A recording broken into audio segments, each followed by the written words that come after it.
Hi, welcome to Perspectives on Faith. I'm your host, Mattson. This week we're coming from Hartford Seminary in Connecticut. We have with us today Dr. Ingrid Mattson. She's a professor of Islamic Studies at Hartford University, and she's also the president of the Islamic Society of North America. Dr. Mattson, thank you for coming on our show. You're welcome. Would you describe the gender stratification of the society in which Prophet Muhammad grew up in? What you have to understand about pre-Islamic Arabian society, first of all, is that it was a society in which there was no rule of law. There was no political structure that was governing the Arabian Peninsula. The only ruling powers were tribes that were in mutual rivalry. These tribes became or operated in a way similar to a gang structure. What that means is that the only way to have power, the only way to promote your interests is by using brute force. The tribes are highly territorial and are in constant conflict with each other. A society like this values strength, force, and is highly militarized. What that means is that for women, their position is secondary to that of men, who through their strength and through their violence exercise their will. So the basic structure of the society is one in which women, as mostly non-combatants, are in a secondary position to men. So why would women respond positively to the message of Muhammad? The Prophet Muhammad, peace be upon him, both through his attitude and as the messenger of God, with the Quran that he received from God, brought a message that women are equal to men in their value. And not only that in fact how you value a human being is not through their brute strength, not through their ability to dominate, but in fact their ability to submit themselves to God. So there's a whole different paradigm shift of what makes a human being valuable. In pre-Islamic Arabia, what made a human being valuable was to be a dominant warrior, someone who by whatever means necessary subjected other people to his will.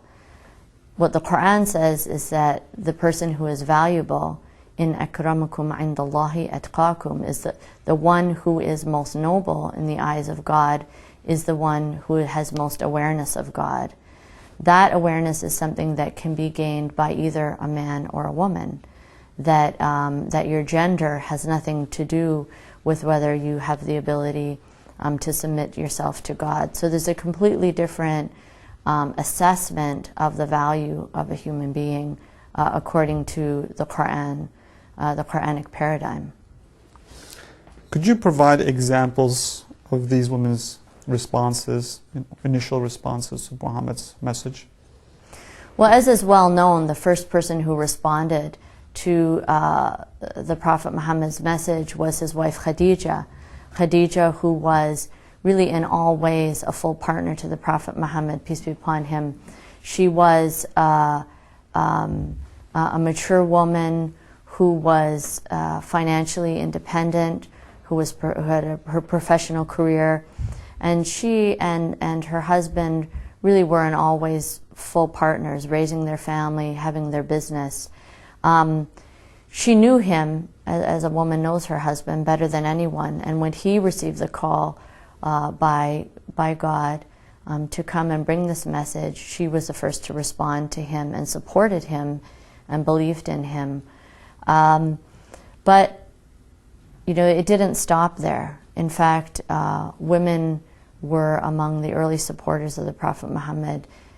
You had not only women like Khadija, who was a free woman of high status, but a woman like Sumayya, who was a slave woman, who was in a highly degraded position, and for whom this message of Islam was one of her dignity, even if it appeared by all objective measures that she was the most degraded person in Meccan society.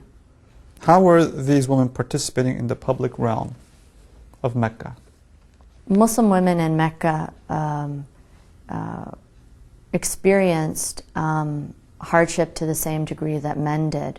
We find that, for example, the first martyr in Islam was Sumayya, who was murdered in a brutal fashion by Abu Jahl for being a Muslim. Because there was no recognition in Mecca, in the political order of Mecca, of individual human rights, it was possible for someone, a so-called free man, to kill a slave with impunity. Among the other women were Khadija and the other women of the Banu Hashim, the clan of the Prophet Muhammad, peace be upon him, who were boycotted by the rest of Quraysh for 3 years, who had to live on the outskirts of Mecca and were deprived of meaningful sustenance. In fact, we know that Khadija died because she was weakened by the boycott. She and other women suffered along with the male believers in that situation. Women also were among the delegation that left Mecca at the command of the Prophet Muhammad to seek refuge with the ruler of Abyssinia, a good Christian king who gave refuge and comfort to the Muslims who were persecuted in Mecca. Women were there with the men. So Muslim women were beside the men at all stages in the Meccan period. Was there anything in the initial revelations of God that improved the status or role of the women in Arabia? What we have to understand is that the first thing that improved the status of women was simply a redefinition of the value of human beings. I mean, women as human beings were reassessed according to their value. Now their value was not primarily as chattel or as property of men, but as individual human beings who had their own spiritual relationship with God.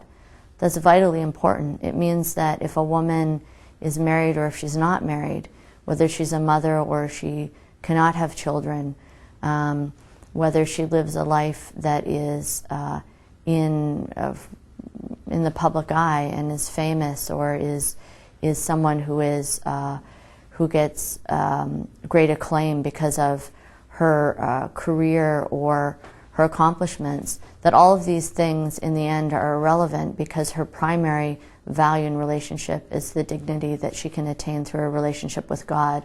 It's very important to understand that. Of course, there were specific rulings about females in that society that did help their situation within the limits of what was possible within 7th century Arabia.